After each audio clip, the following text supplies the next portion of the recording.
Welcome to Shri Rajiv Gandhi IAS Academy. Friends, இந்த வீடியோவில் March 5ஆம் தேதிக்கான கரண்ட் அஃபேர்ஸ் எல்லாமே பார்க்க போகிறோம். சரி, வாங்க பார்க்கலாம். ஃப்ரெண்ட்ஸ், இந்த வீடியோட நோட்ஸ் எல்லாமே கீழே பிடிஎஃப் டிஸ்கிரிப்ஷன் கொடுத்துருக்கோம். அதெல்லாமே கிளிக் பண்ணி டவுன்லோட் பண்ணிச்சிங்க. அப்புறம் நம்ம டெலிகிராம் குரூப் லிங்க்மே கீழே டிஸ்கிரிப்ஷன் கொடுத்துருக்கோம்.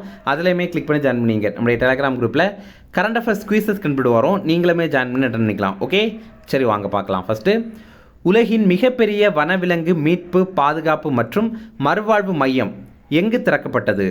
இதற்கான ஆன்சர் ஜாம்நகர். இப்போது உலகத்துடைய மிகப்பெரிய விலங்குகள் மீட்பு, பராமரிப்பு மற்றும் மறுவாழ்வு மையம், இதோடைய பேர் வன்தாரா அப்படிங்கிறது. இது அமைத்திருக்காங்க ரிலையன்ஸ் நிறுவனம் தான் இதை அமைத்திருக்காங்க. இது கவர்மெண்ட்டுக்கு சம்மந்தமானது கிடையாது. இது ஒரு தனியார் அமைப்பு. இதை ரிலையன்ஸ் நிறுவனம் தான் அமைத்திருக்காங்க. இதை குஜராத்தில் ஜாம்நகரில் தான் அமைத்திருக்காங்க. இது முகேஷ் அம்பானியுடைய மகன் இருக்கார்ல, அனந்த் அம்பானி, அவருடைய கனவு திட்டம் தான் இந்த வன்தாரா அப்படிங்கிறது. இந்த வன்தாரா வனத்தாரா அப்படின்னு கூட சொல்லுவாங்க. வன் அப்படின்னா வனம் அப்படிங்கிறது தான் அர்த்தம். ஓகேவா? வன் அப்படிங்கிறது நம்ம ஹிந்தியில் வனம் அப்படிங்கிறதுடைய பொருள் தான். இதோடைய பரப்பளவு 3000 ஏக்கர் பரப்பளவில் மிகப்பெரிய அளவில் இதை பண்ணியிருக்காங்க. இது சம்மந்தமான வீடியோ நம்ம நேற்றுக்கு கூட பார்த்திங்கன்னா நம்மளுடைய டெலிகிராம் குரூப்பில் ஷேர் பண்ணியிருந்தோம். நீங்கள் அது கூட பாருங்கள், ரொம்ப சூப்பராக இருக்குது. இதை பிரதமர் மோடி அதிகாரப்பூர்வமாக இப்போ திறந்து வைத்திருக்காரு. இதில் என்னென்ன சிறப்புகள் இருக்குது அப்படின்னு பார்த்தீங்கன்னா, உள்நாட்டிலையும் வெளிநாட்டுகள்லேயும் பாதுகாப்பற்ற சூழலில் இருந்து மீட்கப்பட்ட உயிரினங்கள் இங்கே வைத்து பாதுகாக்கப்படுது. அப்புறம் 2000 வகையான உயிரினங்கள் இங்கே பராமரிக்கப்பட்டு வருது. அதே மாதிரி அழிந்து வர்ற நிலையில் இருக்கிற 1.5 லட்சத்திற்கும் மேற்பட்ட விலங்குகள் இங்கே மீட்கப்பட்டு பராமரிக்கப்பட்டு கொண்டு வந்துட்டுருக்காங்க. அடுத்தது, தற்போது இந்தியா வந்துள்ள ஆஸ்ட்ரிட் எந்த நாட்டின் இளவரசி? இதற்கான ஆன்சர் பெல்ஜியம். இப்போ பெல்ஜியம் நாட்டுடைய இளவரசி இந்தியா வந்திருக்காங்க. நம்ம பிரதமர் மோடி கூட சந்திப்பு நிகழ்த்தியிருக்காங்க. இதில் இந்த ஆஸ்ட்ரிட் அப்படிங்கிறவங்க 300 உறுப்பினர்களை கொண்ட இந்தியாவுக்கான பொருளாதார பணிக்குழுவை வழி நடத்திட்டு இருக்காங்க. அதற்கு பிரதமர் மோடி வாழ்த்துக்கள் தெரிவித்திருந்தார். அடுத்து பார்த்திங்கன்னா, இந்தியா மற்றும் பெல்ஜியம் இதுக்கிடையில் இருக்கிற வர்த்தகம், முதலீடு, பாதுகாப்பு, மேம்பாடு, இது சம்மந்தமான பேச்சுவார்த்தை எல்லாமே நடந்திருக்கு. அடுத்தது, அனைத்து மாநில தலைமை தேர்தல் ஆணையர்கள் மாநாடு தற்போது எங்கு நடைபெற்றது? இதற்கான ஆன்சர் புதுடெல்லி. இப்போ பார்த்திங்க அப்படின்னா, அனைத்து மாநிலங்கள்லேயும் இருக்கிற தலைமை தேர்தல் ஆணையர்கள் இவங்களெல்லாம் வைத்து ஒரு மீட்டிங் நடத்தியிருக்காங்க. டெல்லியில் தான் நடத்தியிருக்காங்க. ஓகேவா?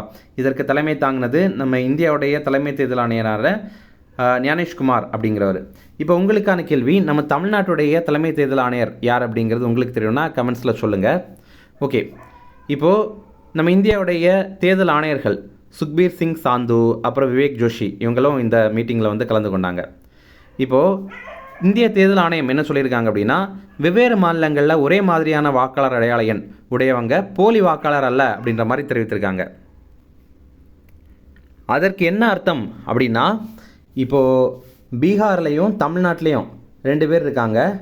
2 பேருக்குமே ஒரே ஓட்டர் ஐடி எண் நம்பர் இருக்குது அப்படின்னு வச்சிங்களேன். அப்படின்னா இது ஃபேக் அப்படிங்கிறது கிடையாது, இது போலியானது கிடையாது அப்படின்னு சொல்லியிருக்காங்க.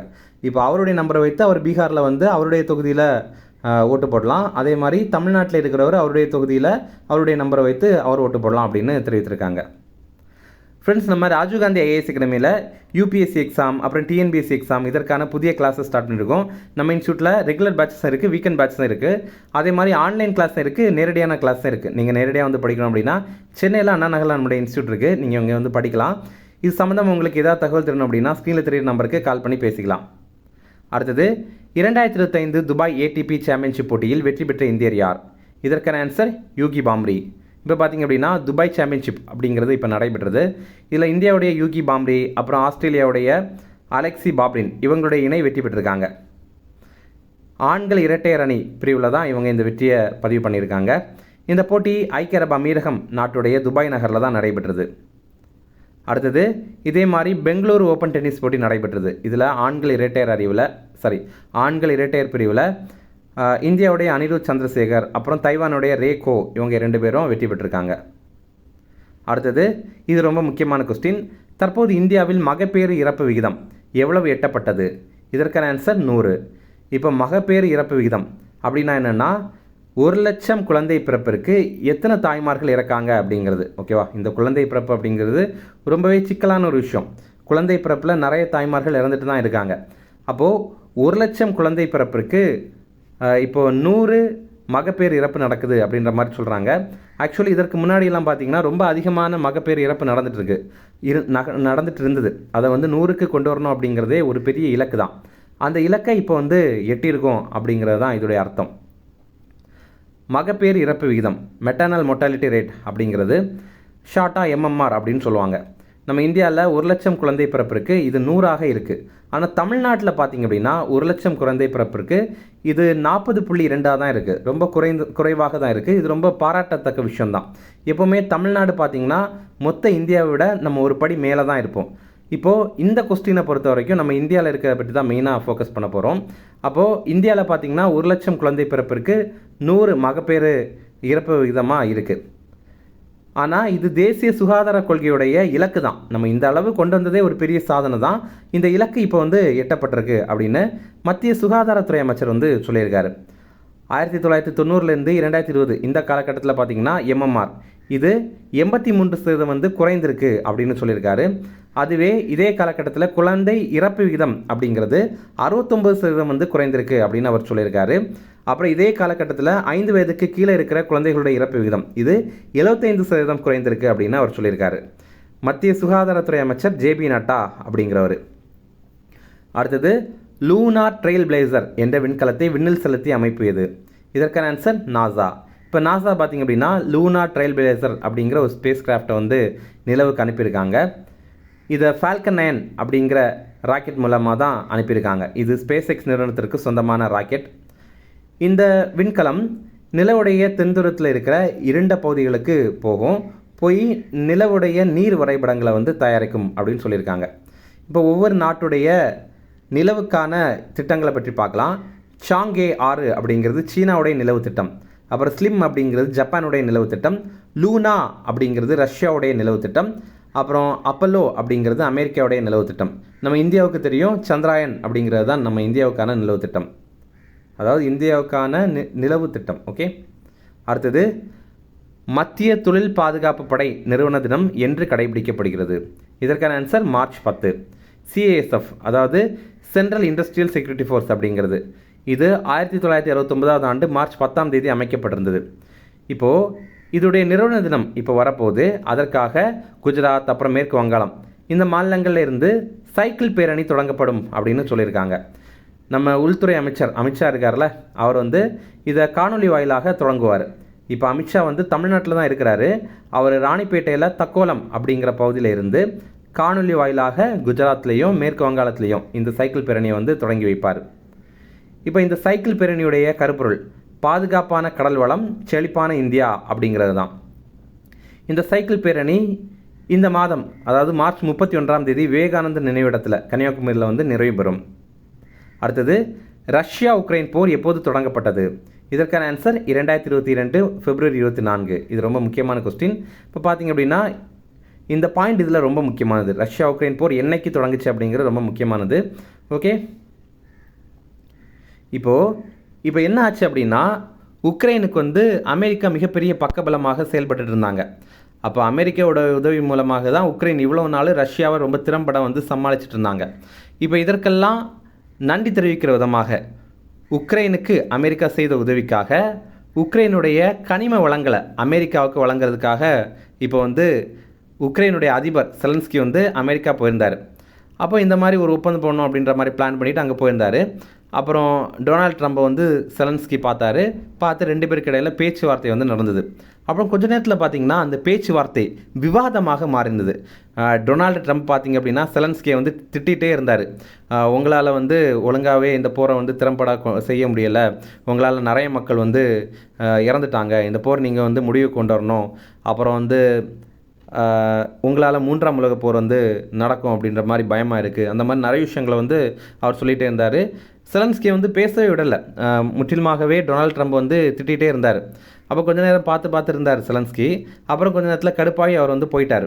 அப்படி போகும்போது என்ன அப்படின்னா இந்த உக்ரைனுடைய கனிம வளங்களை அமெரிக்காவுக்கு வழங்குறதுக்கான அந்த ஒப்பந்தம் இருக்குல்ல, அது கூட போடாமல் அப்படியே போயிட்டார். ஓகே, அந்த ஒப்பந்தம் கூட கையொப்பமாகாமல் அப்படியே போயிட்டார்.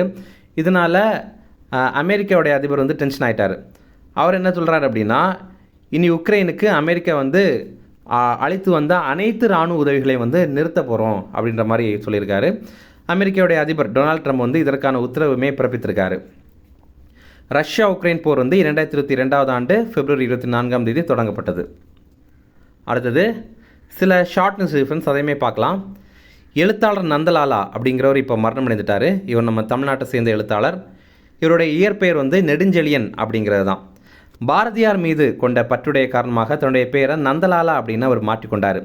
இப்போது ஒரு பாடல் வரும் பாருங்கள், காக்கை சிறகினிலே நந்தலாலா அப்படிங்கிறது ஒரு பாரதியார் பாட்டு. அந்த நந்தலாலா அப்படிங்கிற வார்த்தையை ஒரு பேராகவே வைத்துட்டார். இவர் எழுதின முக்கியமான ஒரு நூல் வந்து ஊரும் வரலாறு அப்படிங்கிறது. இது நம்ம வந்து ஸ்பெல்லிங் மிஸ்டேக்கில் ஊரும் அப்படிங்கிறதுக்கு பதிலாக ஊரும் அப்படின்னு போட்டேன் அப்படின்னு நினைக்க வேண்டாம். இது ஊரும் அப்படின்னா நம்ம ஊற்று தண்ணி ஊரும் அப்படின்ற மாதிரி சொல்லுவோம்ல, ஊறுறது, ஊற்றிலேருந்து ஊரும் அப்படின்லாம் சொல்லுவாங்கல்ல, அதுதான் இந்த ஊரும் அப்படிங்கிறது. இது திருச்சி மாவட்டம் குறித்த ஒரு நூல்.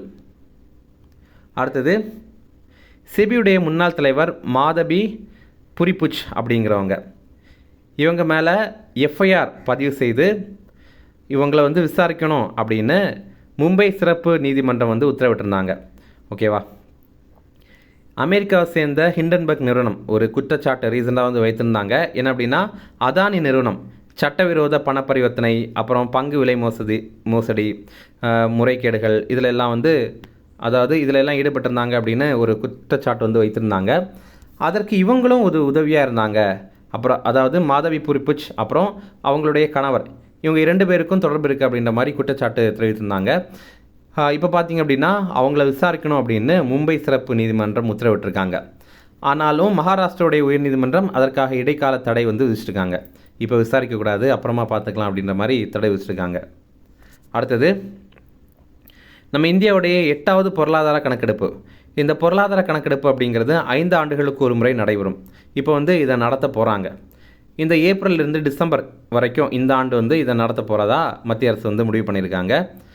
இதற்காக மாநில அளவில் தலைமைச் செயலர் தலைமையில் குழு வந்து அமைத்திருக்காங்க. அதே மாதிரி மாவட்ட அளவில் மாவட்ட ஒருங்கிணைப்பு குழு அப்படிங்கிறது மாவட்ட ஆட்சியர் தலைமையில் வந்து அமைத்திருக்காங்க. இந்த பணியை மேற்கொள்கிற அமைச்சகம் மத்திய புள்ளியியல் மற்றும் திட்ட செயலாக்கத்துறை அமைச்சகம் தான். இப்போ பாருங்கள், இது பொருளாதார கணக்கெடுப்பு அப்படின்ன உடனே நம்ம வந்து இந்த ஃபினான்ஸ் மினிஸ்ட்ரி தான் இதை பண்ணுறாங்க, நிதித்துறை அமைச்சகம் தான் இதை பண்ணுறாங்க அப்படின்னு நினைத்திடக்கூடாது. அடுத்தது லாஸ்ட்டாக பார்த்திங்கன்னா சர்வதேச ஆயுத குறைப்பு தினம். இது வந்து மார்ச் 5ஆம் தேதி. இது பாருங்கள், இந்த பிக்சரை பார்த்தீங்க அப்படின்னாலே உங்களுக்கு புரியும். நம்ம வந்து ஆயுதங்களை எல்லாம் பயன்படுத்தக்கூடாது, அது எல்லாத்தையும் உடச்சி போட்டணும் அப்படிங்கிறது தான் சொல்ல வராங்க. ஓகேவா. அப்போ அதற்கான ஒரு தினம் தான் இந்த மார்ச் 5ஆம் தேதி. இந்த ஆண்டுக்கான கருப்பொருள் அமைதிக்கான எதிர்காலத்தை உருவாக்குதல், ஆயுத குறைப்பில் முதலீடு செய்தல், ஆயுதங்களில் அல்ல அப்படிங்கிறது. அதாவது நீங்கள் எதில் முதலீடு பண்ணுங்கள் அப்படின்னா, குறைக்கிறோம் இல்லை, அந்த ஆயுதம் குறைக்கிற அந்த ஒரு நடவடிக்கையில் முதலீடு பண்ணுங்கள், ஆயுதங்களில் முதலீடு பண்ணாதுங்க அப்படின்னு தான் சொல்கிறாங்க. ஓகே, இனி ரிவிஷன் பார்க்கலாம். உலகின் மிகப்பெரிய வனவிலங்கு மீட்பு பாதுகாப்பு மற்றும் மறுவாழ்வு மையம் எங்கு திறக்கப்பட்டது? இதற்கான ஆன்சர் ஜாம்நகர். அடுத்தது தற்போது இந்தியா வந்துள்ள ஆஸ்ட்ரிட் எந்த நாட்டின் இளவரசி? இதற்கான ஆன்சர் பெல்ஜியம். அடுத்தது அனைத்து மாநில தலைமை தேர்தல் ஆணையர்கள் மாநாடு தற்போது எங்கு நடைபெற்றது? இதற்கான ஆன்சர் புதுடெல்லி. உங்களுக்கான கேள்வி, நம்ம தமிழ்நாட்டுடைய தலைமை தேர்தல் ஆணையர் யார் அப்படிங்கிறது உங்களுக்கு தெரியும்னா கமெண்ட்ஸில் சொல்லுங்கள். அடுத்தது 2025 துபாய் ATP சாம்பியன்ஷிப் போட்டியில் வெற்றி பெற்ற இந்தியர் யார்? இதற்கான ஆன்சர் யூகி பாம்ரி. அடுத்தது தற்போது இந்தியாவில் மகப்பேறு இறப்பு விகிதம் எவ்வளவு எட்டப்பட்டது? இதற்கான ஆன்சர் 100. அடுத்தது லூனார் ட்ரைல் பிளேசர் என்ற விண்கலத்தை விண்ணில் செலுத்திய அமைப்பு எது? இதற்கான ஆன்சர் நாசா. அடுத்தது மத்திய தொழில் பாதுகாப்பு படை நிறுவன தினம் என்று கடைபிடிக்கப்படுகிறது. இதற்கான ஆன்சர் மார்ச் 10. அடுத்தது ரஷ்யா உக்ரைன் போர் எப்போது தொடங்கப்பட்டது? இதற்கான ஆன்சர் 2022 பிப்ரவரி 24. அவ்வளோதான் ஃப்ரெண்ட்ஸ். இந்த வீடியோ பிடிச்சிருந்தா கண்டிப்பாக லைக் பண்ணுங்கள். நம்மளுடைய சேனலுக்கு சப்ஸ்கிரைப் பண்ணி வச்சுங்க. உங்களுடைய நண்பர்களுமே ஷேர் பண்ணுங்கள். அப்புறம் கேட்ட கொஸ்டினுக்கு கரெக்டாக ஆன்சர் பண்ணுங்கள். Okay, thank you.